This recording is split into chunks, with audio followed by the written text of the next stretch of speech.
Broadcasting to you live from the Badlands of Texas. I am Jerry Adams, and we have one hell of a show for you today. The name of the show is Midnight Radio. Whether you're watching us live, watching the video, watching it later at a later date, or perhaps you're just listening to us on the audio stream, you've come to the right place. The place for wild-ass speculations, wild-ass theories, tame-ass theories, old-ass theories, and even the occasional dumb-ass theory, but not tonight.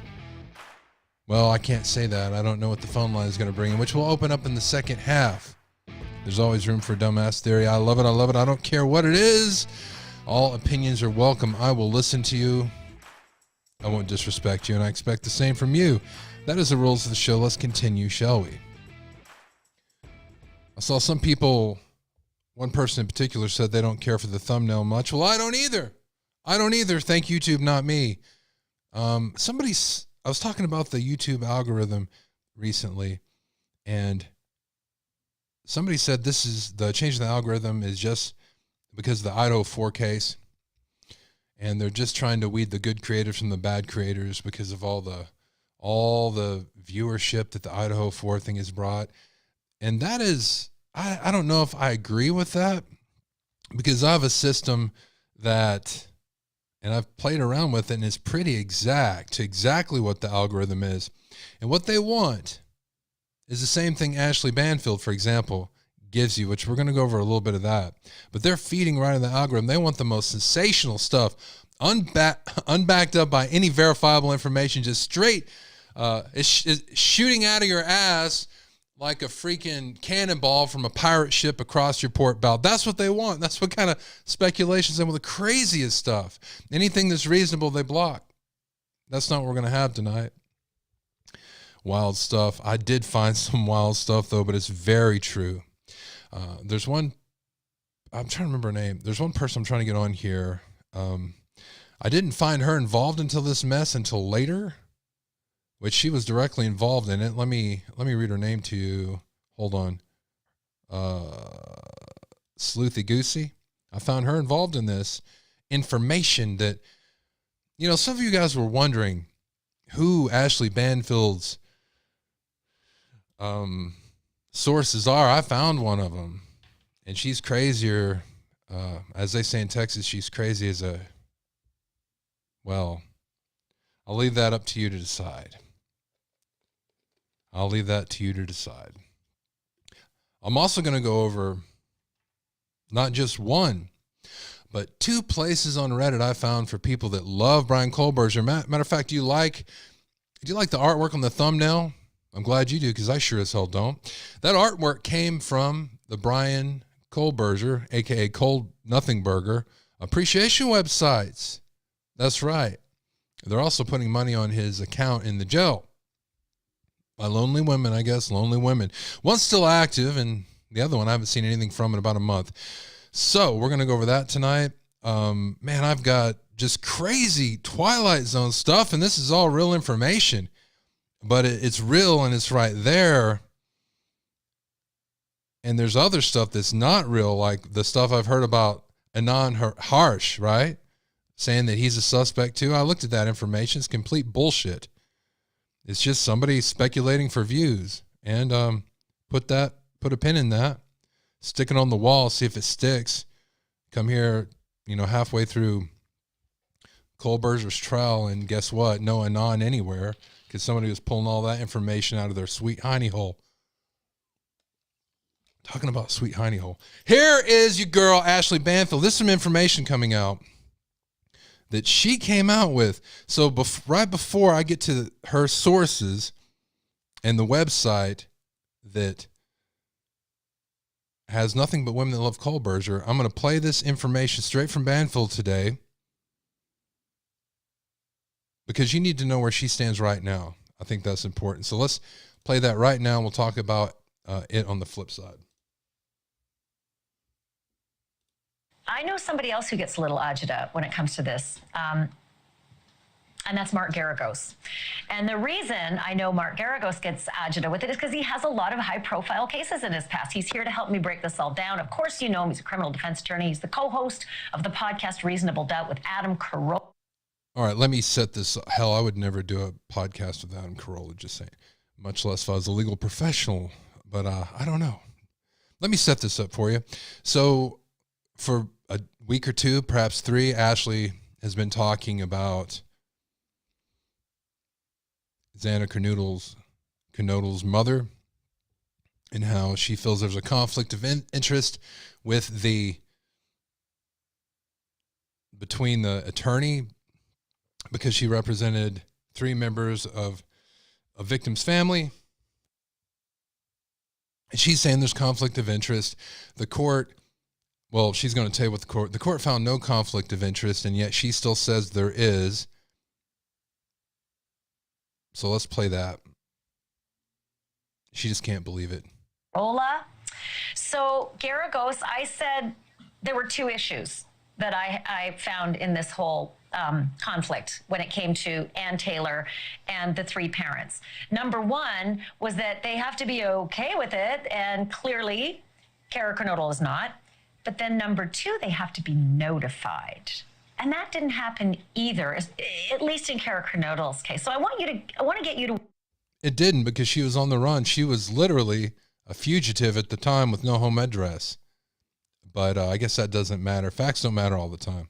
Weigh in on this news, Mark, that they've had this meeting. They've gone through this review process and no conflict, the judges determined. What are your thoughts? Well, I sent you the other day, Ashleigh, a op-ed. Now, what do you think would happen if, I don't know, your guy right here behind the mic goes up on my show after a judge says something and badmouths it? Do you see other people doing that? I don't know. Maybe I might be befuddled and say I don't understand, but this just doesn't hit the right tone with me. Piece that somebody had done in which they had basically analyzed the ethical rule here without giving you any credit whatsoever, by the way, and had said that there really was no ethical conflict. And I couldn't actually disagree more with the analysis. Number 1, I think you've pointed out one key thing, which is you can't do this absent a knowing waiver by the clients. And why do I say clients? Both the current client, who is the young man who was accused of these horrific crimes, and the parents of the victims of these crimes. Now, the one part I will take issue with, and you know that I agree with you on gag orders. I always think gag orders have been inverted. We talked about this the other night. Originally, gag orders were instituted in Shepard. We are going to go over gag orders tonight. Something very important as it relates to Ashleigh. Later became the model for the fugitive, but and resources. They were originally to protect the defense. It's been perverted. It now is something that harms the defense, in my opinion. But when the lawyer Ann Taylor goes into chambers in camera, meaning she and the judge talk privately, I understand that. I've done that many a times. I will tell you when I've done it in many murder cases, when a client wants to get on the stand and it may be against my advice. Hypothetically, I might go into chambers with just the client and tell the judge this is against my advice, but it's their choice. So I can understand that. You don't want to violate the attorney-client privilege, or at least let the prosecutor hear it. In this I feel like my ears are being violated. What I don't understand is how there can be a knowing waiver by the victim's parents, because I just don't think that there is any way possible that there isn't going to be a discussion of that house, the use of drugs, and people going in and out. I just find that entirely too hard to believe. I don't know if the judge said, okay, if we get to that point, then we're going to do further hearings on this and we'll table it. And as of now, you don't plan on doing it. But to my mind, that is in play. And to your point, that is potentially, God forbid, from the young man's standpoint, he gets convicted and later says, I've got a 2255 writ of habeas corpus, and my lawyer was ineffective because she didn't want to go there, meaning the house, Sure. And drug use and things of that nature. AKA ineffective assistance of counsel. We hear it all the time. It's like, I would like to bring this out, since people from the media like to bring it out all the time. I would like to know, is Ashleigh Banfield over the judge, all the professionals that are there, and know all the information? Is she more important than them? Does she have a law degree? Has she been a practicing judge for years? Who is she to question, right? Is she an expert? I'm sorry, this one guy used to be in the law profession, but now he's on a podcast with Adam Carolla. Does being on a podcast with Adam Carolla make you a professional? Like, I don't know if it's the number one appellate issue, but yeah, if I had a dime, I'd be on a yacht in Majorca. Yeah, it's the number one. I knew you'd say that. Okay, here's the other thing, another piece of breaking news. Yeah, okay, wait one sec, because I'm going to get you to talk about this one. So the sources that we have close to the prosecution have also told us that the prosecutors in this case are actually in favor of having her conflicted out. And I suppose I get that, because who wants to try a case twice? Who wants to do all that work and all those billable hours to the taxpayers of Idaho, and then, you know, a couple years down the pike, after they might get a conviction, have it tossed out only to start all over again and put those families all through that again? Well, look, the cynic in me would say, of course they want her out. Right out of the ass and right into the wind. Did you see that? From the ass into the wind, like one of those little, you know, one of those weeds that you blow on, you know. What kind of weed is that? Not the kind you smoke, although it seems like somebody's been smoking something. To file the motion to say that they want the waivers by the respective clients. There's a U.S. Supreme Court case. I believe it's Wood, that specifically talks about what you have to do in a situation where there is a conflict. It has to be on the record. I don't know if that, and we don't know if that was done already in camera or ex parte. Remember, there's two different ways this could be done. It could be done in camera, which means the public doesn't listen to it, and it can be done ex parte, which means the prosecutor doesn't get to get in on this. Or it could be a hybrid of the two.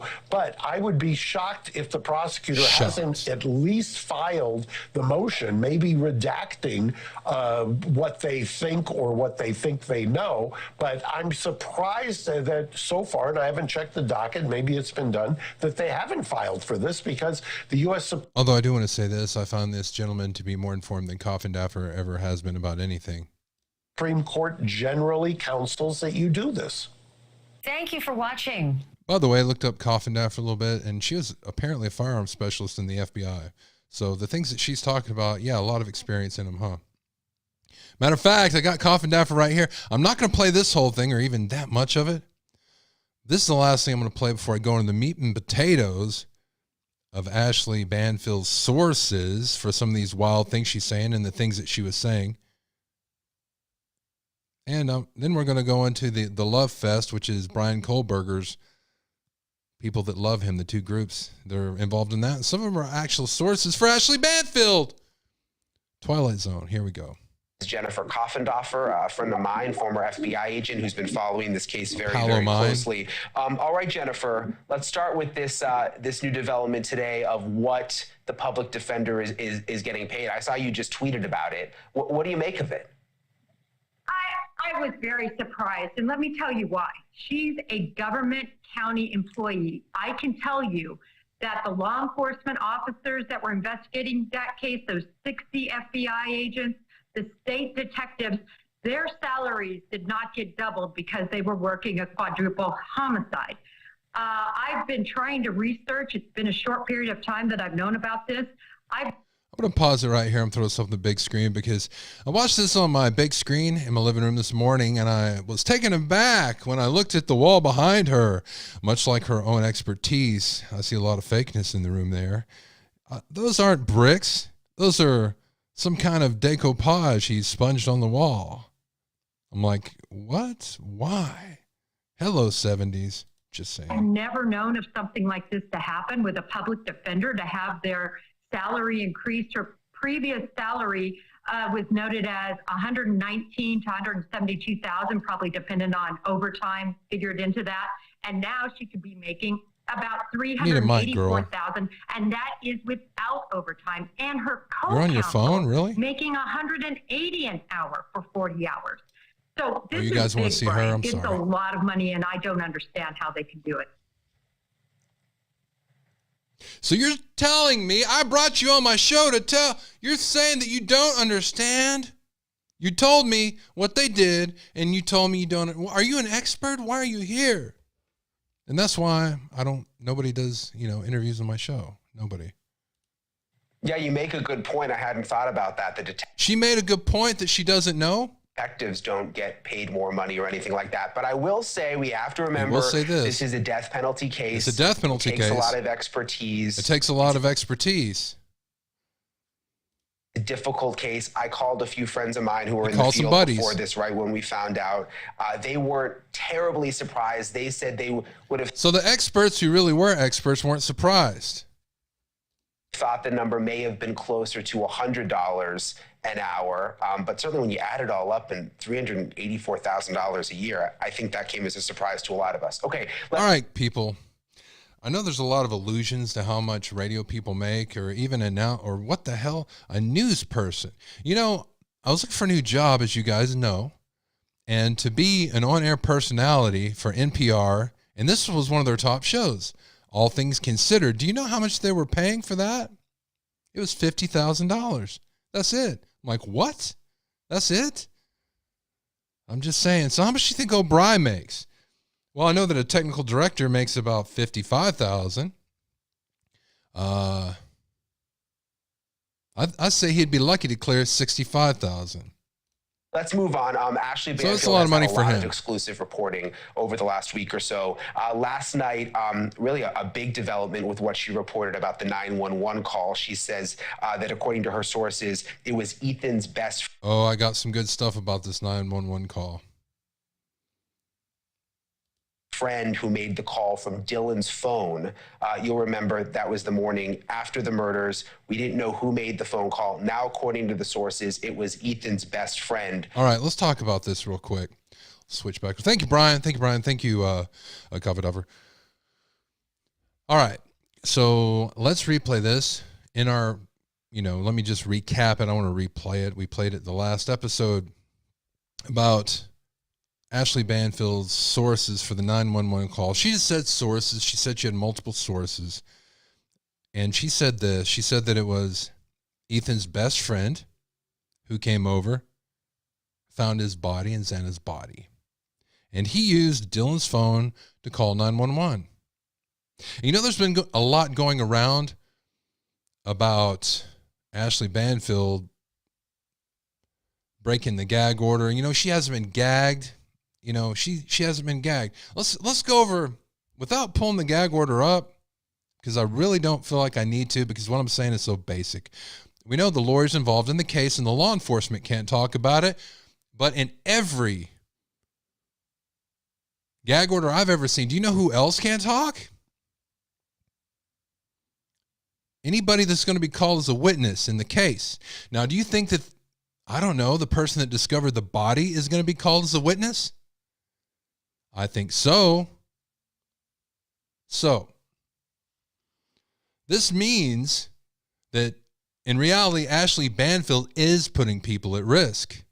She's saying she has legitimate sources. Now, in the news industry, especially one such as renowned as Banfield on News Nation, we put that at a pedestal, right? At the lowest, you'd have Geraldo Rivera, or I don't know. Who else would you have now? Greg Gutfeld? I don't know. At the lowest.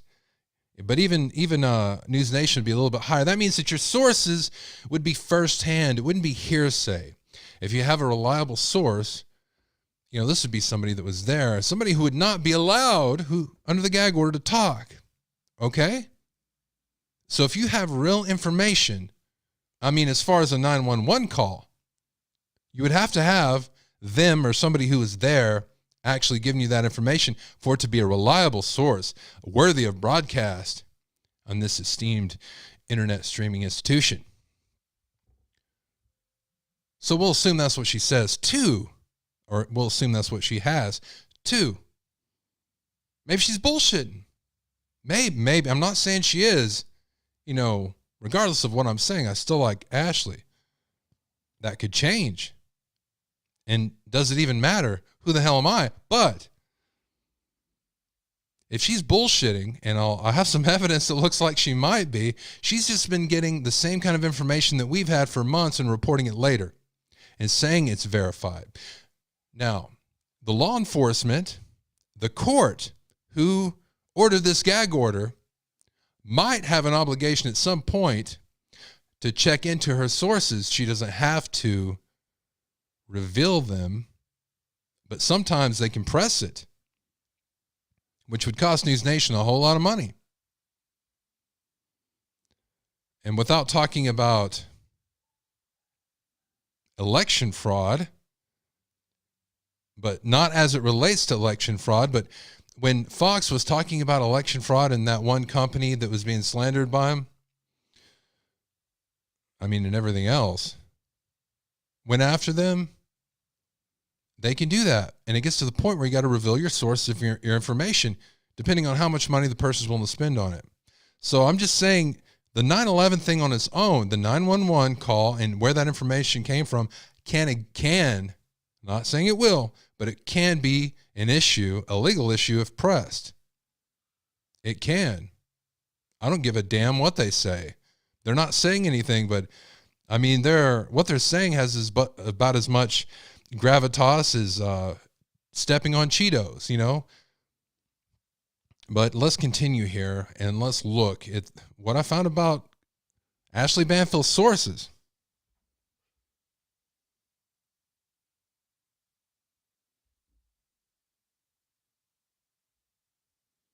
But before I do that, because we got some heavy information coming on here, I want to talk about our executive producers, and I want to tell you about the format of the show. I tell the pre-stream earlier, but I want to tell you guys now. And stay tuned. We got some really good information. So our executive producers are Lady Lisa and Grant. Thank you both very much. Lady Lisa and Sir Grant. Appreciate it very much. You guys keep this show going. We're fighting right now to stay relevant because of the change in the YouTube algorithm. And the change for this show relates to this. We're doing this show live right now. It's free. Everybody can see it. As soon as this stream stops, I'm going to kick it over to members only. But every story I'm going over is going to be broken down into an individual video, and it's going to be released ASAP. So you can get the whole show in bits, or if you're a member, you can get the whole show uninterrupted. I appreciate you guys very much. No choice on this. This is the way the YouTube algorithm goes. It's changed. The old YouTube CEO stepped down. We have a new one that stepped up a day or two ago, and maybe things will change. But from now, this is what they want. So this is what I have to do. All right. Continuing here. I don't know about you guys. I'm a little bit nervous. Let me get some water here. The things I read and the things I saw made my eyes cross and my temperature raise. The same way you felt when you saw that thumbnail. The one of, I didn't alter any of that, by the way. Not one of them. That's not the real picture of Nothing Burger, but I'm not the one that put his face on that body. No. I'm not the one. I'll show you who the one is.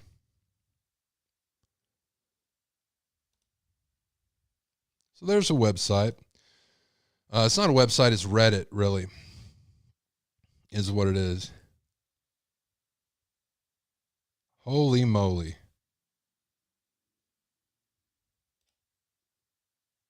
I just lost it. Live. The tweet has been deleted. Holy moly. That's awesome. All right. Well, let me read you what it was. This is about, let me check my email real quick. You guys are like, what the hell is Jerry going on about? Well, as I was live, the tweet got taken off. That's fine, though. That's fine. So this was the gist of it. I got to read it to you. It was a lady. It's a lady who was Ashleigh Banfield's source for the WSU termination letter. So here's the gist of this crazy woman typed up a bogus letter of termination from WSU to BK in what looks to be Comic Sans. Point size 24, no WSU letterhead, and unprofessional looking as you could imagine.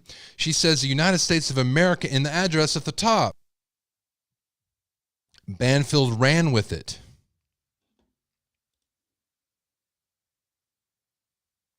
And various other mainstream outlets have continued to report the story as though it's credible, even though the New York Times, I believe, just goes to show that MSM can't and should not be assumed to be truthful, and we should always question the narratives and purported facts we are fed.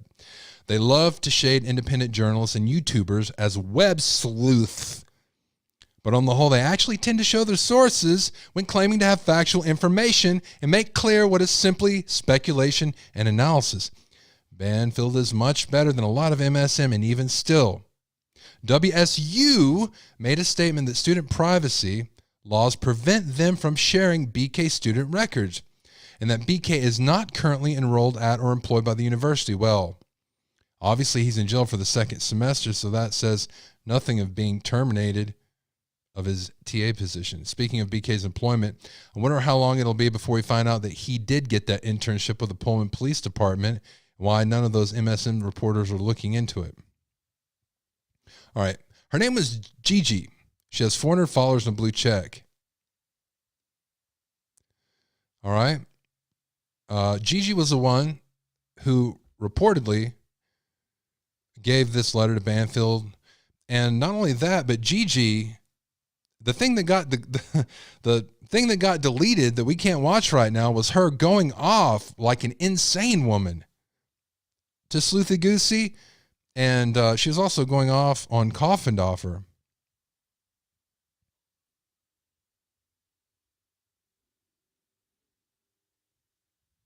So, but now it's been deleted, so there you go.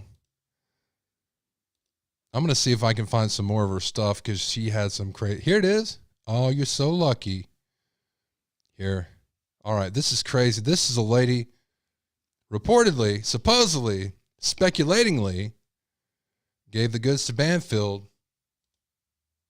How appropriate when you do not have any other response, and I've seen you do this to other people on this app to which I have proof. You think I'm playing, Sleuthy? I hope you keep responding. By the way, Sleuthy Goosey, if you're there, let me know. I want to talk to you about this. This lady, I give you a platform. You need to keep responding, just like you need to share exactly in context I wonder if this lady's name is Tessa. Videos real name? That I sent you Tessa's like to telling yell you at me. about this. Now, since you want to bring mental health in, I think the mental health of the families is important. And I'm going to make sure that they see every single bit of this. And not just this, every bit of it. So question my mental health again. That way all these people can see that you literally have we're showing no everybody. answer. You need to do a good job tonight.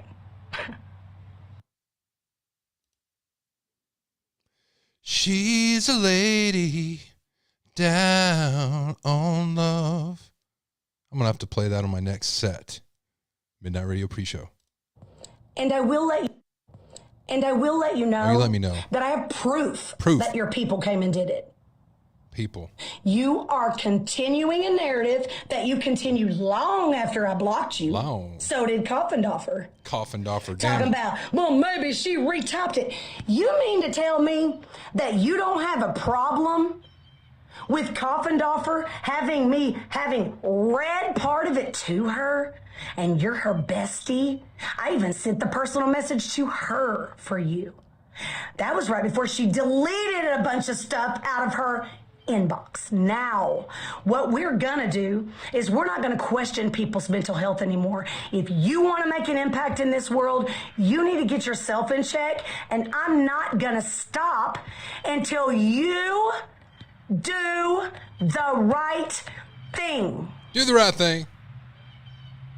You're trying to push the attention back on my instability. I think. Fascinating. This is a saga we must get to the bottom to. Man, maybe I talked too much about Koffendorfer tonight.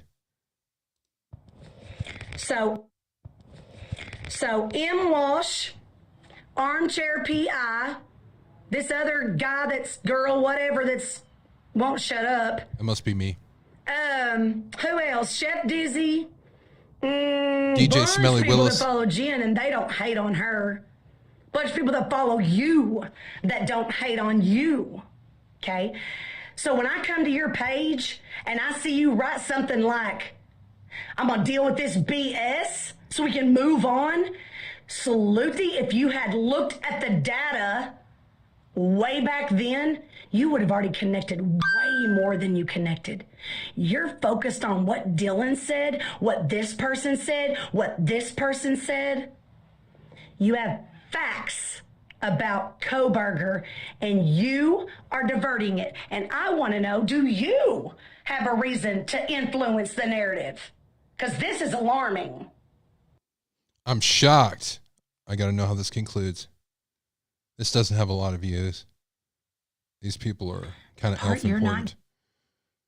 Hey, come on. The part you're not getting I'm not getting it. is that before I got sober and before I started ADHD treatment, I would have had you eating out of the palm of my hand and doing everything I asked you to. Holy smokes. But that's before I got real. That's before I found. And what I see here is alarming. And I've asked over and over and over again for you and Koffendorfer to go search the hashtag and put it in the comment. Get that hashtag. If you don't have a problem with the fact you can't find it, I cannot believe you turned this into mental health. You just talked about it. That is so concerning. I'm concerned Sleuthy. too. Do you know anything about like murderers and like unstable people? Because if you do, you know I ain't even close. What I am is good at what I do. You're on Twitter. I mean, what the hell do you got going for you? All right. Holy moly. What the hell were y'all guys talking about?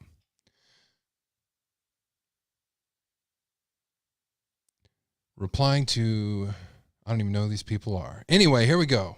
Are you guys getting all this? Are you getting, because there's going to be a test at the end of this. You guys can call in. All right, so check this out. Look at this Bryan Koldburger love fest we got going on. I'm not even joking. Bryan Kohberger's Innocence monthly discussion. I found this disturbing, and I find the audio to suck, but I'm going to try because I'll boost it. All right. This is one of the many things I found, and hold on. Crossing my eyes. It's one of the many things I found disturbing about Ashleigh's sources. I would find things like a week before her and throw it out as garbage. I'll tell here, Mark, pin this for you. I talked about it earlier. I always say his name wrong. Anon Harsh or Harish Harsh, Anon Harsh. Several YouTubers are pointing him out now because he has a record and did drugs once, and pointing him out that he must be a new suspect. New suspect videos get a lot of views, don't they? Who knows? Maybe Ashleigh will come up with that same thing in a week or two and have a secret source she won't tell us about. But here's something I noticed. I noticed when this first hit about this website right here that I'm looking on. This is a subreddit where they, they're Bryan Koldburger lovers, which is really just disturbing my mind. But one of the things I had on here was that he had access to a tablet and that they were putting money on his commissary at the prison. These women that love him. We're going to go into some of those messages and that in a minute. But then Ashleigh reports on it, and I'll play this video for you right now. And they recorded this off the TV, and I couldn't find a better clip. So we're going to do the best we can listening to it. He uses to communicate with his family and his friends and his fans. Okay, so it's a system that anybody can access. Even you and me. We can all creep on the system too, and we can see in real time whether Bryan Kohberger is currently chatting with somebody. Turns out there's some pretty cool technology where she can be meeting with him pretty virtually.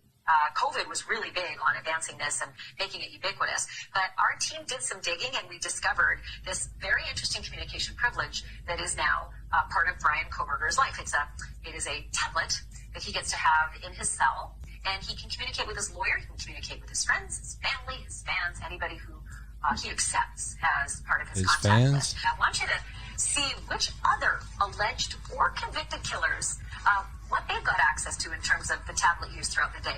We're actually going to do a deep dive on the accounts for Lori Vallow, Scott Peterson, Brian Walsh, Jodi Arias, Alex Murdaugh, Chris Watts, and even do a deep dive out of your ass. Including the flood of money that people have been pouring into their commissary accounts. That is tomorrow, so don't. All right, you're not doing any of that. So here's the truth. The same system that he uses. Ashleigh found my post about the tablet thing that I posted on this sub and made this fake BS report saying he's talking to fans. I hope she sees this. Banfield ASAP. Banfield ASAP. Right, his account is suspended, Ashleigh. He even said it on the screenshot. She's a clown at this point. This is 4 hours ago. This is breaking news today. His fans, ick.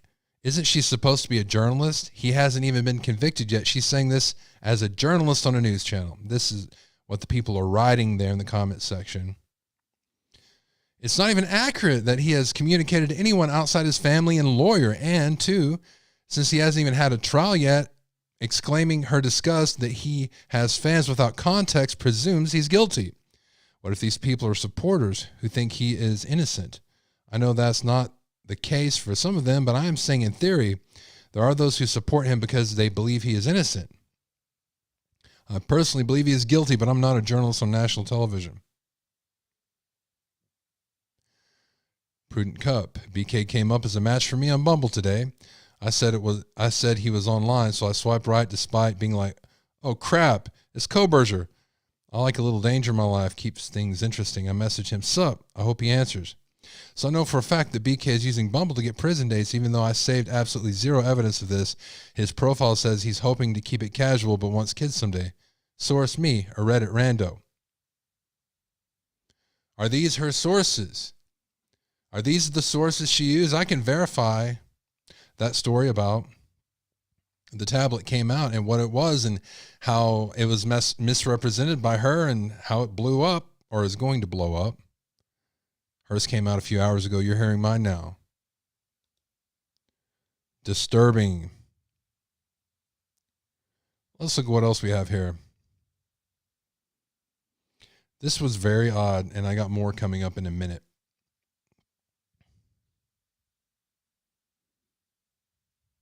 We're going to go from the subreddit Bryan Koldburger, and we're going to go to Friends of Bryan, which gets more disturbing. But check this out. While looking further into pogo, have you heard about the Bryan Koldburger pogo stick theory? I came across an old article on BK who knew he was into extreme sports. Has the pogo been recovered? Excerpt from Pogo magazine a few years back.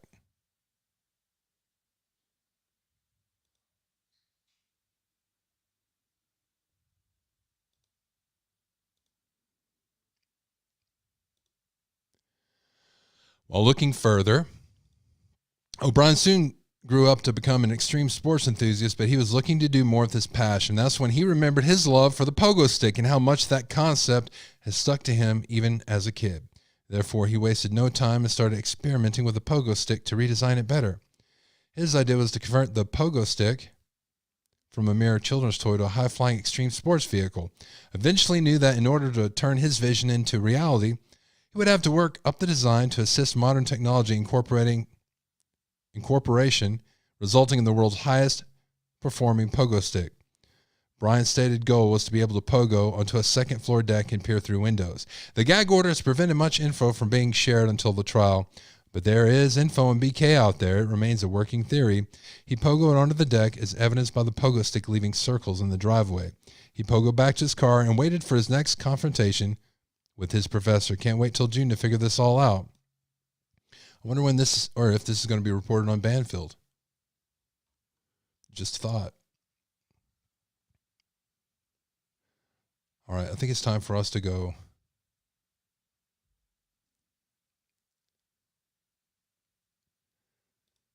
Is this just a picture? Yeah. All right.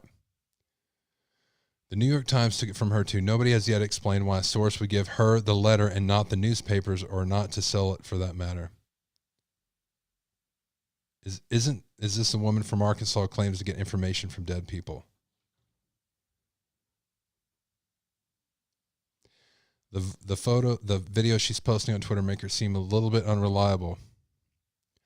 What's really pathetic about Banfield in this video has been up for a while. There were literally nothing she reported on that was not already known. When a reporter's favorite source, Facebook, I don't bother to watch. All right, I'm going to continue on here. I'm kind of doing a deep dive on this today. His family and his friends and his fans. I don't know where that's playing. All right. Did Brian's dad assist Ellie? All right, so let's go to this next one, which is really sensational right here. All right, this is called Friends of Bryan. Very disturbing. Now, I clicked on new, and the newest thing I got is from 1 month ago. I don't like how people are treating Bryan. All these women from Tinder saying he's weird. I don't believe all these former classmates, former acquaintances only think he's weird now that they're looking back on it. They're nitpicking. Plus, I think all these people are looking too deeply into it and just want their 15 seconds. Women on Tinder clearly met up with him because they thought he was attractive, but they don't want to admit that. So what if he's a little awkward, if even true? Give him some time to warm up and get comfortable before you run off, crying wolf. And it goes on from there. I mean, there's worse. This one's called Bryan Koldburger is too cute to be innocent. Too cute to not be innocent. What do you think, ladies? I don't even like to ask.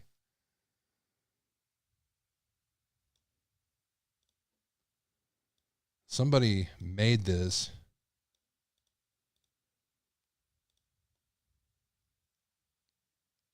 Wow. I found my people. I've been absolutely getting dragged for defending Bryan and stating the state's evidence is absolutely unreliable. I actually did a live the other day explaining how unreliable the evidence is in the affidavit. If you want to check it out, I will be doing another live Thursday if anyone would like to join. Bryan Kohberger is innocent. Not buying the video evidence of the white sedan.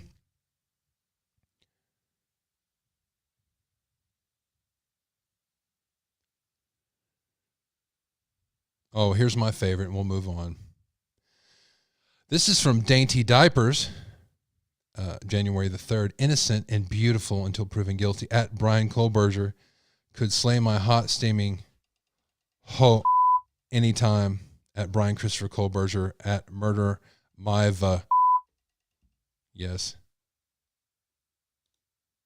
Dirty diapers, everybody.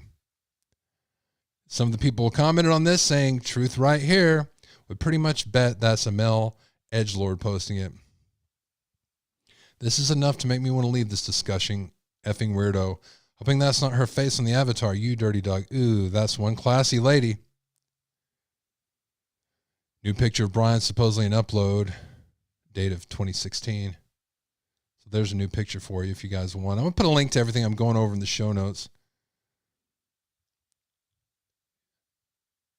If you guys are interested, Ashleigh Banfield is Papa Rogers.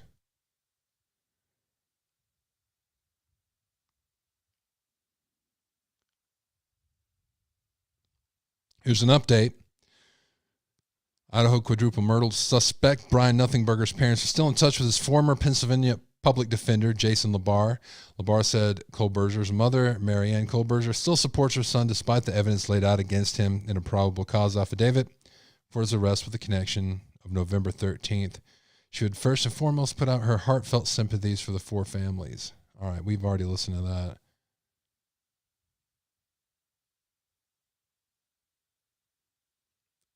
This is interesting. Okay, here's what this says before I play. It's pretty sad that it takes overseas journalists to report the truth about BK's personal relationships. We're told he was an incel, okay? I spoke to one of Kohberger's neighbours here at his university accommodation in Pullman.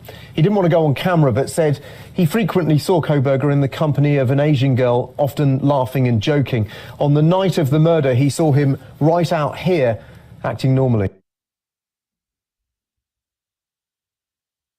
Fascinating.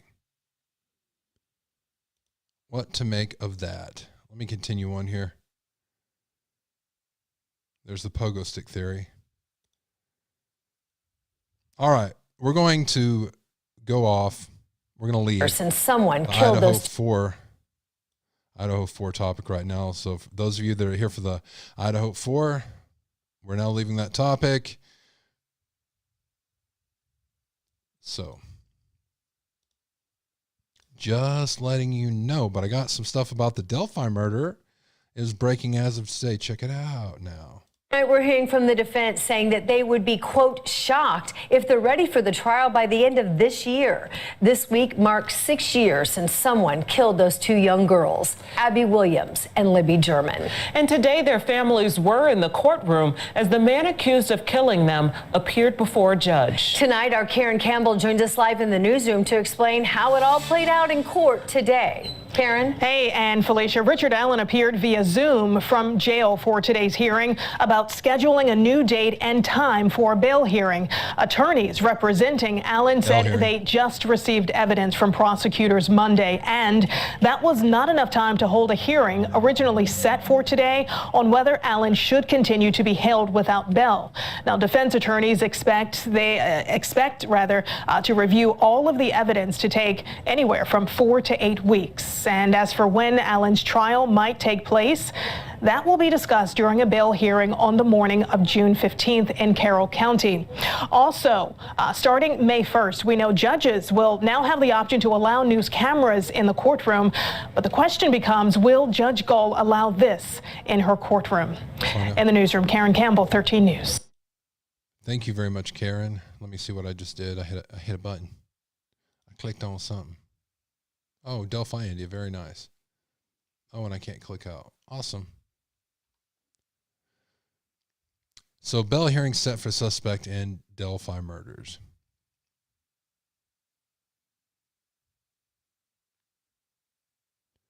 February 17th.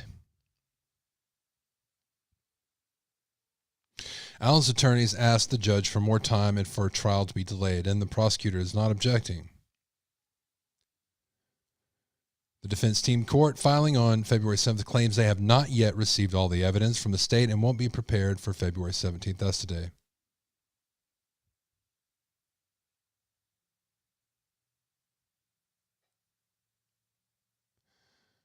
I will keep you guys updated on this for those of you that are wanting to know about the Delphi case. I've been covering it for a while, way before the Idaho 4. That was very disturbing. Very disturbing. All right. I have something that's very disturbing to me, and I played this for you yesterday, but I discovered something else today that really brought my piss to a boil. And it seems, like a big deal that happens in the distance, and I'm talking about this right here. I'm talking about this chemical fire that happened in Ohio. I don't know why I didn't say this at the time, but I've real world experience in hazmat. That's one of the things I did in the Navy. I was assigned to be a preventive medicine technician, and hazardous waste and chemicals are one of the things I did. I'm like, holy shit, wait a second, I'm an expert about this. And for those of you that don't know, let me just sum it up real quick. There was a train that was derailed in Ohio. In Palestine is what they say, the name, or Palestinian, however they say it.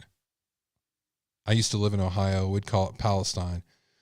I lived there for like 7 years. Not too far from this place, by the way. All right. So the train wrecked, and they had a spill, all right, with a bunch of different chemicals. The governor said, that's okay. Take the chemicals and set them on fire. And that's what you're seeing on your screen right there. Matter of fact, I'll let him talk, and I'll let you see this fire burn so you can see.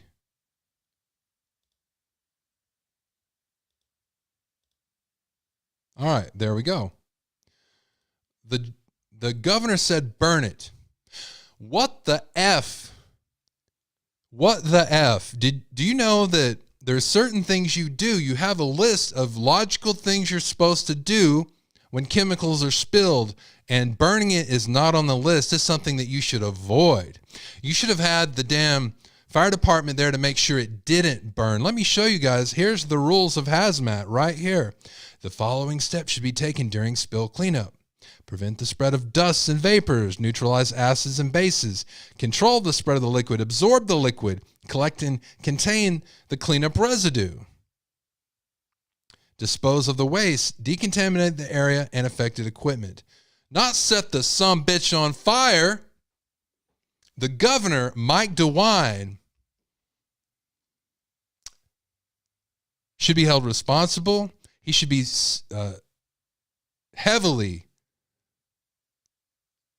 he should be removed from being the governor of Ohio, and he should have criminal charges.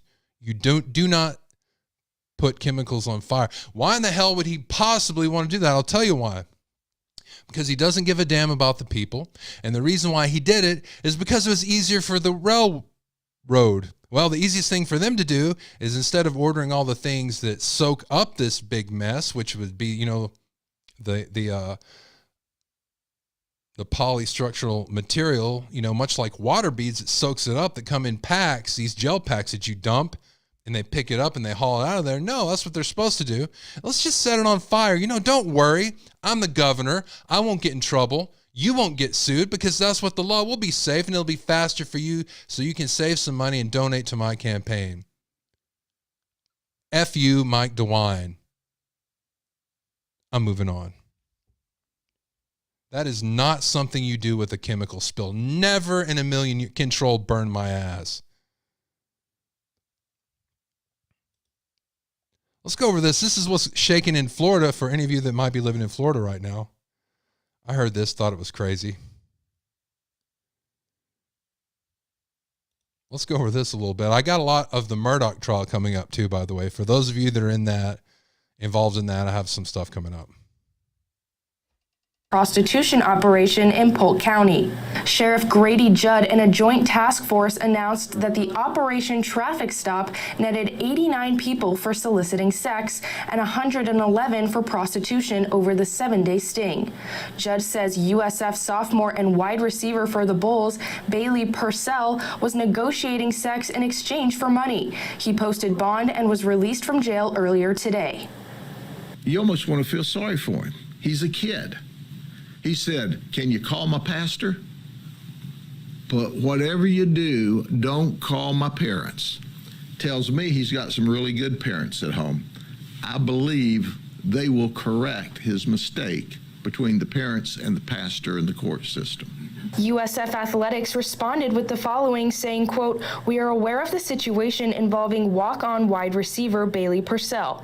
He has been indefinitely suspended while the legal process proceeds and more information becomes available."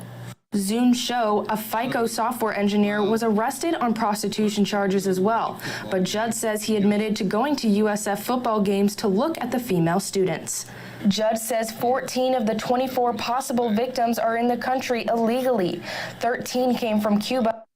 What is the overreaching theme of tonight's show? Nothing is safe. What government officials, what your news tells you, do not believe it. Believe facts. They are not telling you facts. You have to know that what you see matters. What makes sense to you is something called reality. Believe it. Don't believe what you're told. Check what you're told. Check it. Don't blindly believe. Protect yourself. Protect your family. Don't trust anyone. And for God's sakes, be careful in public settings. Criminals like to get lost in crowds. And one from Mexico. Judd says all of them came from the southern border and that they were smuggled into the U.S. and forced into prostitution in order to pay off their transportation debt. That's hard for me to believe since we don't have an immigration problem. I can't believe it. The border is secure. No, it's not. There's really not a crisis at the border. Yes, there's a crisis at the border. Wake up. Somebody in Washington with more than 5 brain cells needs to listen to this. Well, maybe asking them to have 5 brain cells too many. Let's shoot for 3 brain cells. Jody Dominique from One More Child, a local nonprofit working with the victims, I didn't know he was going to say that, everybody. Says that the community needs to learn what human trafficking looks like. She says it's not a mother and child being followed at a store. It rarely involves kidnapping or cars later marked for victimization. It most often looks like generations of cyclical poverty and individuals who are desperate to have their needs met for survival. I was told that I was going to own nothing and be happy, and they're doing their damnedest to make sure I get to that position very quickly. Well, does that all open us up to injustice where we can't afford good lawyers? Does that open us up to being victims from those who aren't held by the rules or criminals that have a little bit more money? Does it? It also looks like people coming over the border from other countries and having additional vulnerabilities like not speaking the language, or a young daughter who's being coerced online by an older boyfriend, or may have shared a picture that unfortunately exposes too much and now she's indebted to that person. The operation didn't just result in human trafficking and prostitution related charges, but drug and weapon charges as well. Judge says he has a message for anyone who is thinking about coming to Polk County to commit a crime. And my message is clear. We don't make it a secret. If we didn't get you in this operation, we'll get you in the next operation, because if you come in this county and mess with these police departments or the sheriff's office and you don't think you're not going to be arrested, you're smoking some funny weed. The Joint Task Force encourages anyone with information related to human trafficking to call your local law enforcement. I'm Emmy McCarthy, trafficking to call you. Come on, Emmy. Phone number is, call the National Human Trafficking Resource Center at 1-888-373-7888, 1-888-373-7888, or text HELP to 233-733. That is, text HELP to 233-733. We covered a human trafficking story earlier this week, and you guys can check that out as it related to the Murdaugh trial. Not a lot of views on that one. Some of you guys only go by the thumbnails. I do so much more than I ever put on the thumbnails, but not anymore. I'm going to do less because that's what YouTube wants. They want these sensational thumbnails and they want all my material broken up. All right. We'll do that. That's what you guys want. I don't have a choice. This shows a conversation with you. I've got to keep it you here, right? So that's what YouTube wants. I do have more about Murdaugh coming up. I do. If you guys, I don't have any, first of all, I want to thank some people. All right. Before I move into this last part, I got one more story, and then we're going to move on to the Murdaugh, what happened today. And before we move on to that, I want to thank our producers. You're the producers. This show, we go over wild-ass speculations, wild-ass theories, old-ass theories, tame-ass theories, dumb-ass theories, even L-A-T's, lats, lame-ass theories. And I want to thank some of the producers that gave us the ability to do that. Now, if you want to be an executive producer, you can do that. I didn't tell you how before, but you can get a super sticker in the chat room, or you can do a super thanks after the video is done. It has a heart with the dollar symbol there. And you can do that. Anything $20 or more, or the Cash App will make you a executive producer. That is, if you like the show and it gives you that much, you know what I mean? It's like value for value. Like, you know, some of you guys, we were doing shows every day, and I'm still gonna have material coming out a lot, but we're every day, like 2 hours a day every day, or an hour a day every day. You guys spent hours and hours with me at a time, and you're like, you know what? That is more entertainment than I can get from Hollywood. That is more entertainment than I can get going out with my friend and getting us a couple cups of coffee. And you found the value in this show, and I appreciate it because I'm giving you everything I have in the show. believe it or not. This affects my life and my whole family. I'm letting you in, guys. And you found the value and you gave back. That means a lot to me. It's not about the money. For those of you that don't know, every cent goes into getting our music license. We're fighting for it. We're working on that. We want something not controlled by the mainstream where we can rock out and hear the songs that we want to listen to. So you guys can hear the songs you want to listen to. If you tuned in for the pre-show, which we do every time we go live, we have a bunch of DJs that do that, then that is a taste of what it is. I want to thank the following producers. I Gotta Know, I appreciate you so much. Electra, thank you so much. Grant, I appreciate it so much. Victoria Jones, Lady Victoria, thank you very much. Mr. Alpha, thank you very much. Appreciate it so much. And there's more, but we have another executive producer for our next show. Thank you guys very much. Keep this going. And I'm telling you, I'm working on this. And it's taking me a while to get my music license because of the red tape we're going through. I just got an email today for my LLC license. I have to verify that I'm a veteran, so I get a special veterans benefit in it. It'll save a little bit of that donation money. So that's what we're doing right now. I just got another message. Hold on. So we are going forward with this, and that also has to do, I see we got another executive producer for next show. Thank you very much. I Gotta Know. Appreciate that. So that's where we're at right now. We are moving forward. I have to wait for the LLC formation before I open the merch store too, and I'll tell you why. Because I have to deal directly with the distribution of the funds. So if you buy something from the store, it automatically takes it out of our fund, and then we get the money secondary from the card, the Visa or the MasterCard, whatever the transaction company is there. But we deal with them directly. You deal with us. You see the difference? So there are expenses, credit card expenses to that. There's other YouTubers that don't do what they do as a business. We're doing it as a business so we can write off the expenses of the business so we don't go broke. So every dollar that you put in is more valuable than if I'm just doing this as a hobby. You know what I mean? And we have to do it professionally for our music license. I'm telling you guys, we're on to something big. We're keeping at it on our end, and we're coming out with everything just absolutely as fast as we can. There's a little bit of red tape. I'm sorry for that. Now, thank you guys very much. It's much appreciated. I'm about to open up the phone lines after I go over this next story before we get into Murdoch.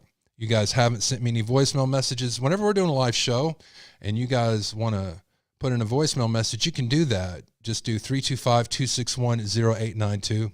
That's 235-261-0892. And leave a voicemail message about something we talked about. You know, here's a problem. I have like 5 stories. And if you guys check out the description below the videos that I put out after the show, man, some of those are like this long and they're full of links of stuff we talked about. You know, it takes some time to do that. You know, there's a lot of preparation that's involved in it. But unfortunately, as I go through these, you come through this one thing. Let's say it was about Ashleigh Banfield's source and you want to say something. You don't have to wait. Just call 325-261-0892 and do a voicemail. All right. Let's say the video comes out later and you're watching it later because you couldn't hit the live. No, not a problem. Go ahead and call that number, put in a voicemail message. I listen to all of them. Don't leave me a message if you don't want me to play it on the show, because then it doesn't have value to me. You know, if you're, you know, I have a limited number of time. If you leave messages you don't want it on the show, well, you wasted my time because I'm constantly producing the show. So thank you guys very much. Let's go on to this next story. And I thought this was worth sharing, so let's go over this, and we're going to go into our Murdaugh daily wrap-up. Richard Newton's a retired Assistant Air Force Vice Chief of Staff. So it looks like these are just American weather balloons that just popping with $400,000 missiles. Are you proud of that as a former Air Force guy?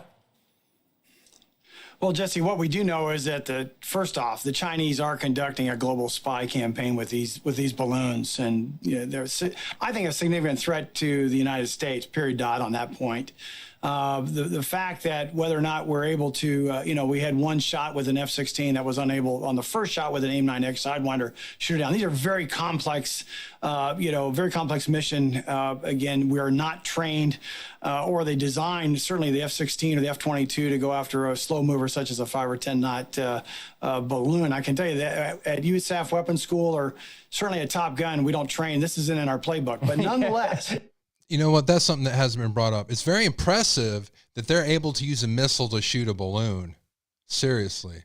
That's the equivalent of, I don't know, using a gun at 200 yards and shooting the booger out of a nickel in Thomas Jefferson's nose. That's kind of impressive. You don't train on popping balloons. I would agree. No, I would don't. Agree. but this is a significant threat, and it's a wake up call for Americans. The fact that the Chinese are operating this global spy campaign through balloons. They're in a region. At least that first balloon that was shot down on the 4th of February by an F-22, that was operating up at around 65,000 feet. That's in a near space regime that I believe the Chinese are trying to exploit. We don't operate up there very much. We've got some reconnaissance aircraft such as the U-2 and the Global Hawk unmanned aerial vehicle, but it's a region that I believe the Chinese are going to try to exploit, and they're doing it. No, but it's an accident. For the last couple years, General, 40 nations and 5 continents. The Biden team is saying that the wind just blew it around here. They're just saying this was all a big mistake, and they were monitoring it the whole time. It just happened to blow across all of our secret military. All right, everybody, I want you to ignore the politics in this and hit the facts of the balloon here in a minute. Installations. Yeah, this is not a mistake, Jesse. In fact, I was the commander of the 5th Bomb Wing at Minot Air Force Base in North Dakota. If I had a Chinese spy balloon overhead like they did in Montana for 3 days, I'd be very concerned as an operational commander, with my capabilities that I had with B-52 bombers and intercontinental ballistic missiles. It's a threat. All right, so let me continue with the story, the written story here. On Thursday, a report by Aviation Week offered an intriguing hypothesis about what one of those 3 objects could be: missing in action globe-trotting balloon belonging to an Illinois-based hobbyist club. That's right. It's not illegal to put a balloon in the sky. Per the report, the Northern Illinois Bottle Cap Balloon Brigade, NIBBB, silver-coated party-style Pico balloon reported its last position on February 10th at nearly 4,000 feet off the west coast of Alaska. Projections show that the object could be floating over the central part of the Yukon Territory on February 11th, the same day a Lockheed Martin F-22 shot down an unidentified object in the general area. Small Pico balloons range between $12 and $180 and are naturally buoyant above 43,000 feet. These objects can carry 11-gram tracker with HF and VHF UHG antennas to update their positions around the world, according to Aviation Week. I believe you would need a ham radio license to operate one of these. Am I right? Hot ham radio? The object noted that the shape, altitudes, and payloads of small Pico balloons match the descriptions of all 3 unidentified objects shot between February 10th and February 12th. Oh, boy. Can you imagine? Being in charge and saying something like this? Hey, if we shoot these down, we can get a lot more in our budget right now in these budget talks. Just for under $300 of actual balloon and $2 million in airplanes and missiles. $2 million. Probably more than that since there are 3 now. Fascinating. Just something to think about. I know a lot of people are saying UFOs, and of course they want to have something to talk about. We got to satisfy the algorithms. Let's talk about Murdoch. I got an email here from someone that follows this case very closely. And for those of you that are listening, I'll read it out, and then we'll go into our videos. this is a timeline, and this will go over in our video we're going to watch too. On June 7th, 2021 at 12:07 p.m., Alex leaves Moselle to Hampton, old law firm. Arrived at 12:24, max speed 65 miles per hour, leaves Ham. 6:24 arrived, MO 6:42, max speed 54, leaves MO for Almedia 9.07. Drives past Maggie's mob on side of the road at 9:08. Slows slightly, and then speeds slightly. Arrives AM 9:22. Max speed 74. Stops in Alm driveway for 2 minutes. Did he get rid of guns? Leaves Alm 9:43. Arrives MO 10 o'clock. Max speed 80, dark out, unpaved, potholed roads at June 7/21. Cops couldn't drive 80 running code. Whilst at residence, leaves for kennels. First time at 10:05 and 39 seconds. Arrives 10:05 and 57 seconds. 911 calls at 10:06. He says returning to residence, leaves kennels at 10:11 and 54 seconds. Arrives residence at 10:12 and 18 seconds. Max speed 35. I would drive much faster if I left at all. My wife and son are lying dying. At 10:14 and 30 seconds, drives back to kennels at 24 max speed 30. Lastly, first trip to law firm, max speed 65 before murders, max speed after murders 80. All right, let's go into this now.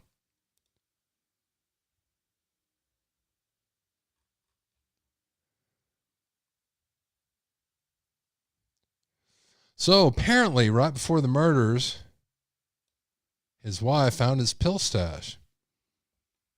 This is what's being said by the New York Times today. Prosecutors rested their case after questioning more than 60 witnesses at the murder trial of Alex Murdaugh, a prominent South Carolina lawyer. Prosecutors trying to convict Alex of murder in the killing of his wife and son revealed on Friday that the two victims had discovered bags of pills in Mr. Murdaugh's computer bag a month before the killings, disclosing the surprising new evidence of a possible motive before resting their case against the prominent lawyer. When you get here, we have to talk, Mrs. Murdaugh's son, Paul Murdaugh, said in a 2021 text to his father. Mom found several bags of pills in your computer bag. The message bolsters the prosecution's argument that at the time of the murders, a perfect storm was approaching Mr. Murdaugh. He was 54, and that threatened to expose his embezzlement of millions of dollars from his law firm and clients, as well as his lavish spending on his addiction to painkillers. Prosecution, let me say this about addiction to painkillers. It's not like meth. It's not like alcoholism. You need the painkillers just to act normally. Prosecutors rested their case on Friday after questioning more than 60 witnesses in a trial that has charted the years-long downfall of Mr. Murdaugh, whose family of prosecutors and private practice lawyers held powerful sway in the rural, low-country region of South Carolina for more than a century. My family's had nothing but a century of bad luck, but best of this guy. Over the past 3 years, well, I guess I win now, huh? I might not have had the best day, but by golly, I had a better day than Alex Murdaugh. Over the past 3 weeks, prosecutors with the South Carolina Attorney General's office have outlined their theory of the grisly crime in which Murdaugh's wife, Maggie Murdaugh, 52, and their younger son, Paul Murdaugh, 22, were shot to death near the dog kennels on the family's vast hunting estate. And I do have videos for the next part of this. They have elicited testimony that Mr. Murdaugh's financial thefts were on the verge of being exposed around the time of the killings in June 2021. On Friday, they also showed a text that Mr. Murdaugh sent to a close friend 4 days before the murders, in which he said he needed to take out an additional $600,000 line of credit. I know some of y'all are still thinking that he might not be guilty. And hey, Jerry isn't saying he is. But he's an unfortunate bastard, probably one of the most unfortunate bastards in the history of the world. Do you agree? Or is he guilty? I don't know. even if you don't think he's guilty and they find him guilty, the jury finds him guilty, will you think he's guilty then? Because everybody likes to tout innocent until proven guilty. And then when a jury finds him guilty or not guilty, people don't believe it. They don't want to go with it then. Depends on what side are you on, I guess. Me, I stay neutral naturally. He wanted $600,000 line of credit. I wonder what he wanted it for. Probably to leave the country. That's what I would do. Not anymore. There's nowhere to run now. On May 6th, the day that Murdaugh's son told him about the discovery of the pills, Mr. Murdaugh's wife also searched the internet for pill markings in an apparent attempt to identify him. All this is verified information, by the way. This isn't speculation anymore. Last week, a few days ago, you thought he wasn't on drugs. There's your evidence. He was on drugs. It's been revealed now. Now you have the information. Are you willing to leave behind what you thought before? Once you're hit with evidence that's real? I don't know. I'm just asking. So his son told him about the discovery of the pills. Mr. Murdaugh's wife also searched the internet for pill markings to identify them. She looked up the description for pills that matched some oxycodone pills. The next morning, Mr. Murdaugh texted his wife saying, "I'm very sorry that I do this to all of you. I love you." On May 26, Mrs. Murdaugh searched another pill description. I wonder what it was. The prosecution has also highlighted a series of inconsistencies in Mr. Murdaugh's statements to the police. It pointed to phone and car location data that it says contradicts his account of his actions on the night of the murders. Perhaps most crucially, prosecutors played a video taken by his slain son that captured Mr. Murdaugh's voice at the crime scene in the minutes before the damn murders, despite him saying that he wasn't there yet. That was played today. Just an excitable boy, an unfortunate bastard. He had nothing to do with this. They're out to get him. I don't know. I'm just talking, guys. I'm really neutral on this. But do you see how it goes from thinking him innocent and then to thinking him guilty and then the defense? This was the prosecution. Then the defense are going to have their closing statement. And you're going to think the son bitch is innocent again. It's amazing. It's a magic trick. A persuasive speaker. It does not matter if what they're telling you is correct or not. It's about the way they say it and the authority that you think they have. And lawyers know that. And that's what's going to happen when the defense rests. This is a prosecution resting. Let's continue here. In cross-examination, the prosecution witnesses, Mr. Murdaugh's lawyers have also won a string of important concessions, painting the police as sloppy, investigators who were in a hurry to pin the murder on Mr. Murdaugh, which, by the way, is something any lawyer in the defense does for a trial. And they always say, they always try to show how they have tunnel vision. The lawyers have gotten witnesses to admit that a bloody footprint at the scene of the crime was an officer's, that the police waited months to search a home that Mr. Murdaugh visited on the night of the crimes, that Mr. Murdaugh had loving relationships with his wife and son, and that Mr. Murdaugh was indicted based in part on false testimony from the special agent who led the investigations. I'm not going to read all this to you, but I'm going to read this next paragraph, and we're going to kick into our next two bits of info. This week, the defense lawyers tried to shift attention to other possible suspects, noting that an unknown man's DNA was found under Mrs. Murdaugh's fingernails. Oh my. Was she giving back scratches out? They also suggested that the police should have looked into the drug dealers that Mr. Murdaugh was buying pills from,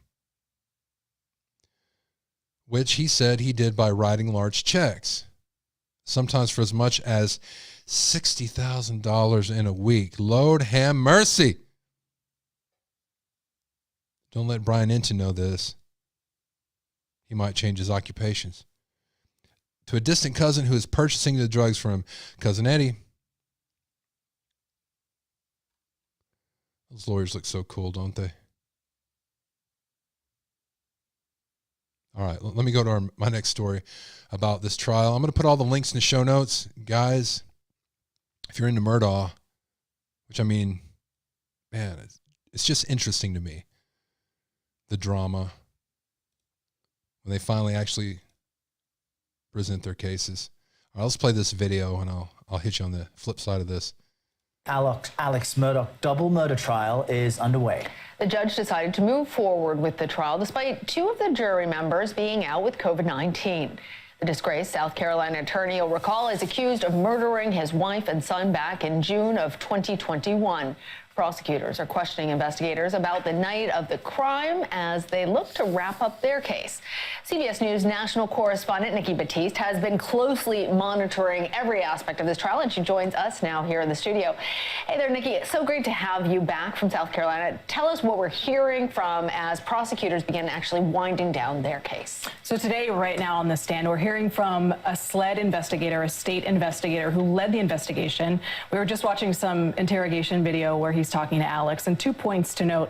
He asked Alex Murdaugh, do you remember when you changed your clothes that night? Because we know he changed clothes the night of the murders from a cell phone video that shows him in a totally different outfit. He said, I don't remember. He also said his wife voluntarily. Hey, I want to talk to the DJs really quick. DJs, if you're listening, I have these earphones on, and I can hear that they have a computer under their desk that has a high-pitched fan. I can hear that because of these earphones. These Sonys are the way to go, guys. They need to fix her audio. Really came to the property that night. Nobody's We've heard nose is testimony whistling, that that's though. not the case. She was asked to come to the property. They have several properties where she ultimately was killed that night. Now, Alex Murdaugh's sister-in-law apparently provided the first testimony from a close family member. And what's key here is she claims that he never had an interest in finding his wife and son's killer. What's significant about that, and what more did we learn from her? Well, here is Maggie's sister. Everyone's worried about a killer on the loose. Who could have possibly killed Maggie and Paul Murdaugh? She said instead Alex worried about clearing her son Paul's name in this boat crash that happened in 2019. He'd been charged with driving a boat drunk, essentially, and was facing a trial. A young woman was killed. We also know that that trial would have revealed financial fraud by Alex Murdaugh, which the prosecution is claiming is part of the motive that he was trying to. Man, I can't think how many families are like this across the United States, possibly the world, who it would just take one thing and everything falls apart. I mean, it's more likely that something wouldn't happen. It didn't happen to his family for, 5 generations, 6 generations now, 100 years. How many of them are doing worse but just haven't gotten caught? I wonder. To buy time, which is why this boat crash keeps coming up. Maggie's sister also talked about their marriage. She said Alex and Maggie's marriage was good, not great.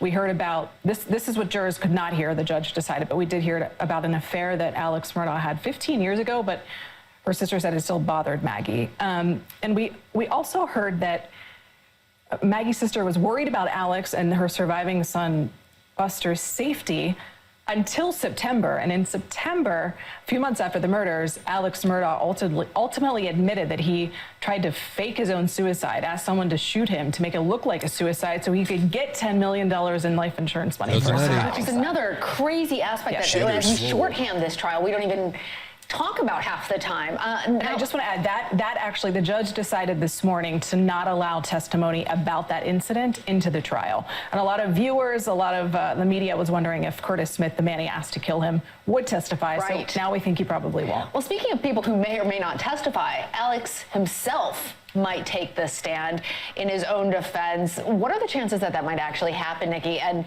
is that a good idea for the defense? So it was a rumor swirling around. I reached out to the defense team last night and said, is this really happening? And they said, it's under consideration. He might testify. We don't know yet. We haven't made a decision. Typically, it's really, really risky to put a defendant on the stand. And in this case, most legal experts say, look, there isn't a ton of direct evidence. There's no murder weapon. There's no blood evidence. There's a lot of circumstantial evidence. So generally speaking, it would be really risky. It's possible that Alex Murdaugh is insisting he takes the stand, and there's not a lot his lawyers could do about it in that case. But a lot of people are saying that he might take the stand, which anybody would think would be a bad idea, but they're saying he might do that. We heard the prosecution rest today. We're waiting for the defense to rest. It's going to happen within the next few days. We'll find out exactly when tonight. They're thinking he might take the stand. If he takes the stand, there'll be a lot of eyes watching. When might we know? Either way, or it could be. Who knows? They said the defense has said they won't decide until the last minute. Typically, he would be the last witness they would call. So I think we might not know until next week. They expect to take about a week, and they should begin calling their witnesses Friday. All right, Nikki, thank you. The defense is going to start picking apart everything that the prosecution put down and having their own expert witnesses and things like that. I just, with the car alone and the experts for the FBI that were going through the black box, there's a lot to fight against on that. It's going to be probably more interesting than the prosecution by far. Yeah, here we go. Here's our last Murdaugh video. You know what I didn't do? I'm going to go to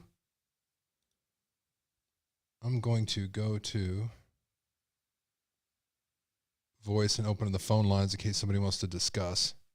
I got one message. Let's play it before we watch our last video. He's guilty. He was using almost $50,000 worth of drugs a month. Wow, yeah. And there's no way he could still function. This is Victoria James. Hey, Victoria. Well, the fact is he was still functioning. $50,000 worth of drugs. How much, unless he was doing something else with, I don't know, $50,000 worth of drugs, there's no way he could function. This isn't meth. This isn't cocaine. These are oxycodone, which are harder to get nowadays, and they cost a little bit more. $50,000. Oxycodone. All right. Who am I? What the hell do I know? Oh, wait a second. I'll tell you what. There's a book out by Matthew Perry. All right. Addicted to what? Oxycodone. Guess how much he paid a month? Check that out. Matter of fact, I'll put a link in the show notes. He was talking about how much drugs he was actually using. Let's see. Math. I got to dial a friend. Matthew. Drugbill.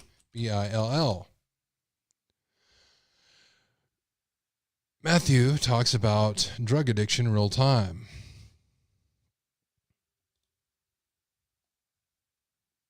All right, it's pulling that up now. Yes, I do think you could use $50,000 a month. Matthew Perry spent $9 million getting sober. It's okay to talk about how much you spent after it's over, apparently. All right, it's pulling it up right now. Check that out. Google it yourself. I'll put a link when it finally comes up. Here we go. There's a gateway timeout.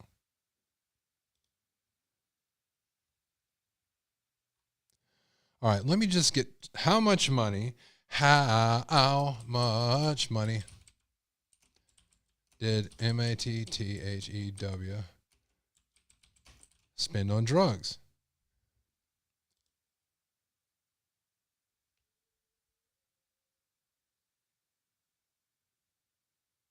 It just talks about how much he spent on getting sober. Well, that's disappointing. But he does say, I wasn't doing it to feel high or to feel good. I certainly wasn't a partier. I just wanted to sit on my couch, take 5 Vicodin and watch a movie. That was heaven for me. It no longer is. In the end, he confessed he probably spent $9 million or something to get sober. And I think if you go farther, it talks about how much he spent getting high.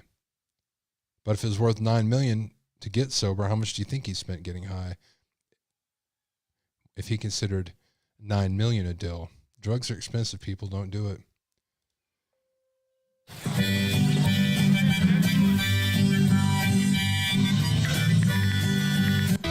Breaking news. After weeks of testimony, the prosecution in the Alec Murdaugh double murder trial rested its case. Hold on a second. Let me open up the phone line. In case you guys do want to talk for a little bit. Phone line is now open. Phone number is 325-261-0892. If you want to talk about any of the things I've gone over today. Today, their final witness revealing to the jury the exact movements of Murdaugh the day someone murdered his wife, Maggie, and son, Paul. Our Brooke Butler joins us live from outside the Colleton County Courthouse. And Brooke, the witness cited data investigators just acquired this past Saturday. Yeah, Riley, that data comes from Alec Murdaugh's 2021 Chevrolet Suburban. It reveals exactly where Murdaugh drove the day of the murders and how fast he was going. Friday, SLED Special Agent Peter Radofsky took the stand. He went over new data pulled from Alec Murdaugh's car. It reveals Murdaugh's exact movements the day someone murdered his wife, Maggie, and son, Paul. Someone did it. All right, so now we're at where Alex is leaving for Alameda. This is going to be 9:07:06 p.m. Prosecutors pointed out on his way to Alameda, Murdaugh seemed to accelerate as he passed the area on Moselle Road where investigators found Maggie's cell phone. But the defense was quick to question this. Is it fair to say he's continuing a fairly gentle acceleration?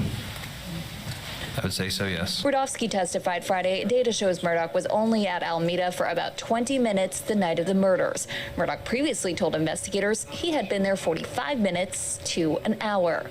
What was the arrival time? 9:22. And he's leaving at what time? 9:43. Radofsky testified on Murdaugh's drive back to the Moselle property. He hit 80 miles per hour, which he said can be a dangerous speed on that road, given the deer and the road itself. The road, was a lot of potholes. Radofsky said Murdaugh arrived back at the Moselle house at 10 o'clock. He got to the kennels at 10:05:57. How many seconds of that from the time the Suburban arrives at the kennels and he calls 911? Roughly 20.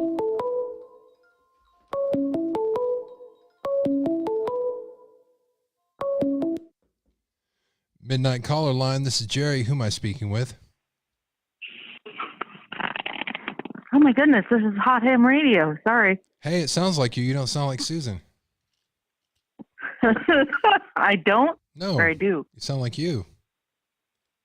Oh, cool. Well, Susan's her own Susan, too. What's on your mind? Oh, I've just been watching this Murdaugh thing for however many weeks it's been. Like 4 weeks? An expert. No. If you've been watching it every day. Well, I haven't been watching. Sorry about the cough, but I've been listening while I've been at work. And I don't know. I kind of walked into this thinking I was hoping that the state would prove him guilty. I was like assuming he was guilty when I started listening to this. Mm-hmm. And then the entire trial has just been proving me wrong the entire time, in my opinion. Proving his guilt wrong? Well, no, I mean, it's just been proving a reasonable doubt. Okay. What do you think about his son's cell phone having Murdaugh's voice recorded on it at a time he wasn't supposed to be there? I think that he lied. I think that Alex Murdaugh lied about his timeline, when he was interviewed. And that is his best defense, is that he definitely is a liar. And he did lie again because he's like so crazy. This man is not a mastermind, in my opinion. Like, he is the dumbest criminal I've ever heard of, in my opinion. Like, he, if anybody has listened to like the Cousin Eddie stuff, and the shooting on the side of the road thing, like, this man is not a criminal mastermind. Yeah, he did scam a lot of people in a horrible way. And I hate him for that. Like, for over 10 years, probably more than that. But he will be imprisoned for that. Like, that is all its own trial. So we don't have to worry about him being in prison, in my opinion. Like, he's going there, but I don't see him. I've been waiting for evidence that he killed Maggie and Paul, but I don't see it. Well, they definitely haven't found the weapons, and they haven't linked anything to him other than, that's a big deal, saying you weren't there and having his voice on the dead son's phone at a time he wasn't supposed to be there. I mean, that's kind of a big thing. Although you're right, it's not like a bullet or a gun or your fingerprints or their blood on you, although they did find residue from a gun on him. It's a big deal because he lied about it, in my opinion. Like, I haven't found a thing he hasn't lied about. Yeah. Yeah. It's one thing he hasn't lied about. Absolutely. I bet he failed law school. Is? Yep, probably. You know, like, I think it's an interesting trial for that reason. It's like the chickens are coming to roost. You know, it's like, but is that really what the United States justice system should be?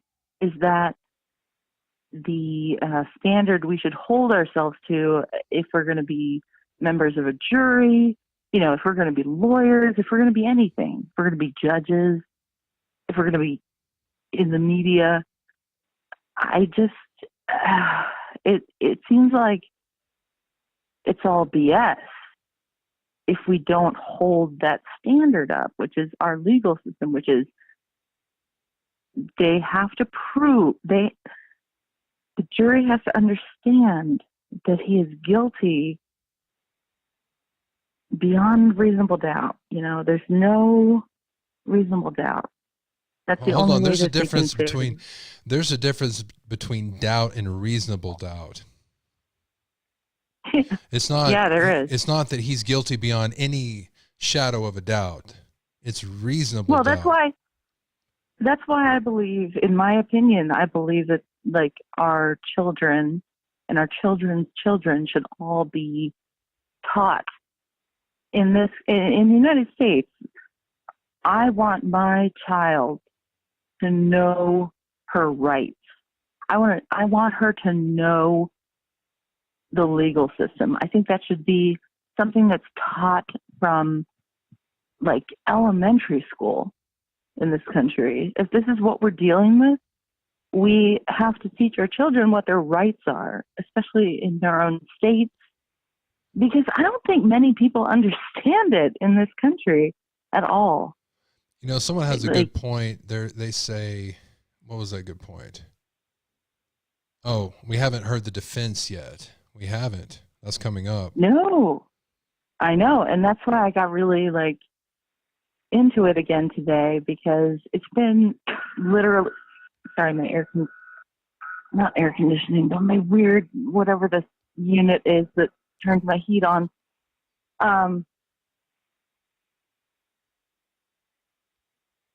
I think we have seen literally 4 weeks, over a month, 20 days of the state's evidence, right? And the state rested today. And what have we seen that is concrete evidence? And I am not pro Alex Murdaugh. I think he's a scumbag, in my opinion. Like, I was waiting for them to prove him, without a shadow of a doubt. There's some concrete, direct evidence there to prove him guilty. And it's like they have been struggling. It's taken so long.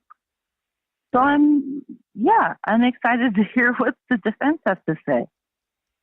You know. I think we all are. I think the weapons are a big issue, and I want to know if those weapons are gone. It seems to me like somebody would have had to have helped him get rid of it, and they don't have any other suspects that I know of. Yeah, it sounds to me like they never even entertained the idea of there being another suspect. Today there was like a kind of a rough like cross-examination of the last state witness. Like whoever that lawyer was for the defense was sort of getting a little argumentative with that guy from Fred, and I think he was just trying to prove the point that this isn't evidence beyond a shadow of a doubt. Like, there isn't any evidence, in my opinion. I don't see evidence beyond a shadow of a doubt, but I'm thinking in some of those, just now, I mean, the defense hasn't had their chance yet. I think things are going to change. And if we're, and most everybody has said there's not a lot of evidence. Most everybody said there's not a lot of evidence. Some people are hung up on that one aspect alone of, he said he wasn't there at this time. On his dead son's phone, his son thought enough of it to record his father's voice at this certain time. Murdaugh's lying about it. I'm thinking right now, as we stand right now, without the defense speaking, there is not a shadow of a doubt in that jury's mind, in some of them right now. Yep. But we haven't gotten into the defense part. And if that's all, I know. I think right now, if that's all they have, the prosecution has, and it is, then what's going to happen with the defense? I don't know. Yeah, I feel like he would be found guilty if the jury were to come back today. But there's something about like knowing the whole history and hearing the whole thing that it literally changed my mind. Like, hearing all the state's evidence literally changed my perception of this particular crime. Not any of, Alec Murdaugh's other horrific crimes. I think he is horrible, but it's crazy to me. I think most of the state's evidence could be argued in favor of the defense. I just wonder if they're going to take advantage, like if they're really going to persuade the jury that way. I'm curious. What they're going to do is the defense is going to come up and they're going to spend a week knocking down every single theory or every single article that the prosecution put up there. And then they're going to, I don't know, both sides are going to have a few closing arguments there right before they do the final thing. And they're going to go back and bring out these few facts, 3 or 4, and then the other one's going to bring out 3 or 4. And those are the things, this is a trick, and these are the things the jury is going to focus on, So those. And I did hear today, I know Jenna was saying, I would like to know if this is true, but I heard on like Court TV or something today that said the jury was literally not allowed to take notes this entire time. So I'm going to say this. I mean, go ahead. You're right. I don't know. I mean, it doesn't matter to me. Honestly, it's like he could be found guilty and I would jump up and down. It's hard. Yeah. Yeah. It's hard. Well, let's look at this. This is something that Susan A. brought up. Oh, Susan A. Susan A. There's many Susans. Uh-oh. What does anything about the drugs or financial crimes have to do with anything? Well, that's a very Pollyanna statement, but I will say this. He ain't a Sunday school teacher, is he? It has something to say with character. Yeah, but here's the point. So the financial crimes were allowed in, like, by the judge. And the judge specifically said, you cannot use these financial crimes as a character judgment. You have to consider these motive. It was like evidence towards motive, not towards but they're character. They're humans, so, and we don't live in a perfect world. I know. No, I know. So I know. So my point is this: if he literally was someone who never did anything wrong, so let's take all the financial stuff away, which the judge was going to say that maybe shouldn't let it in. Let's take all that away and just have the evidence about where he was with his vehicle, that he was there when he said he wasn't, being recorded on the phone of a dead son. Let's just leave that there. Still, we would be sitting in the same position that we are now, thinking about, do they have enough? But there's more than that. They put all the other stuff. The guy's a dirty bastard. He's been a dirty bastard for a long time. And whether we think it's right or not, we don't live in a perfect world, and that doesn't matter. Absolutely. They are going to have that in their mind. I agree. And I'm gonna get off the phone now, but my thing that I am left with but I'm not a member of the jury. I'm a person who has followed this case for about a year. Like, I've, listened to podcasts, and I've listened to the news, and I've watched this whole trial, and I just see, in my opinion, it seems objectively way more likely that that someone would, other than Alex Murdaugh, would kill his family, not him, because so many people hated him for so many reasons. And maybe they were like thinking they were going to kill him. Exactly. So let's talk about that. That's my opinion. Those are things that he did with his character that you guys heard in the courtroom. Should that be considered? If it can't be considered as his character and reasons that he would commit the murder, should that be considered that people would murder him and his family? Sure. The fact Why is, don't we make everyone it will both ways. Documentary. If it does or it doesn't, we still sit here the same way. You and I have the same thing that's going through my mind. I'm just articulating it on both sides.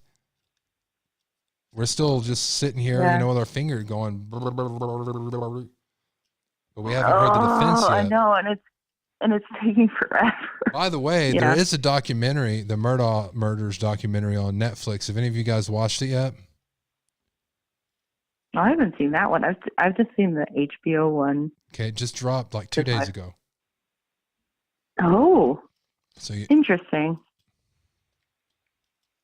I wonder what their info is. Huh. All right. Thank you for calling. I appreciate it very much. Thank you, Midnight Radio. Thank you. Hey, shout out to my Fruit Loops. Shout out. Happy Friday. Is it Friday, everybody? Oh, it's Fruit Loop Friday. Yep. How about that? All right. Good night. Good night. I'd like to thank Hot Ham Radio for calling in. I'd like to thank Susan for not calling in. Oh, you didn't expect that one. You're going to get that a minute and 30 seconds later because of the delay. Boom. 20 seconds. But defense attorney Philip Barber pointed out there's a chance that Murdaugh could have quickly sensed something was very wrong. If the person getting out of the car had seen the bodies already and already knew something was horribly wrong, do you believe that that is an unreasonably short period of time to inspect and call 911? The prosecution wrapped up its case by showing the jury this text message Paul sent to his dad a couple weeks before the murders. It says, I am still in EB because when you get here, we need to talk. Mom found several bags of pills in your computer bag. They also showed Google searches from Maggie Murdaugh from that same day before ending with photos of the family. And Brooke, now that the state has arrested, the defense has started calling witnesses. Yeah, Riley, they first called Richard Harvey. He's the county coroner. He testified today that Maggie and Paul could have died anywhere between 8 and 10 p.m. 9 o'clock was just a rough estimate. The defense also called up Shalane Tyndall. She is the former lead spokesperson for the Colleton County Sheriff's Office. They really grilled her on why law enforcement released a statement saying there was no threat to the public after the murders of Maggie and Paul. Riley. All right, Brooke, thanks so much for that report. Thank you. What the hell? There's a picture of a dog up there. Where did that come from? Oh, it was the next story. The Mentos gum bottle is Mentos. Stop it. Stop it. All right, everybody. I'd like to thank all of our callers that called in. I'd like to thank everybody that helps support us in the show. Thank you guys very much. Thank you guys for tuning in live. I'm going to have to put it over to members only now if you're a member. If you want to know what all you get with membership, you can click the join button and it will tell you. You have free access. It's not free because you're a member, but you have access to our Discord. You have stream shows. You can watch all the shows in one setting instead of having it lopped off to separate videos now. So thank YouTube for that. I won't talk about YouTube or complain about them again. It's a little thing. It's just, it's one of those little things we have to get used to. Get used to this too. Boom. If you want to call during the week, leave me a voicemail message. Phone number is 325-261-0892. 325-261-0892. We're down to 2 lives a week. I will let you know when those are on the community page. So if you haven't, please go ahead and subscribe. Hit the all notifications button so you can join in the conversation here at Midnight Radio. Thank you all very much. I will see you when we next meet again. Until then, all my best.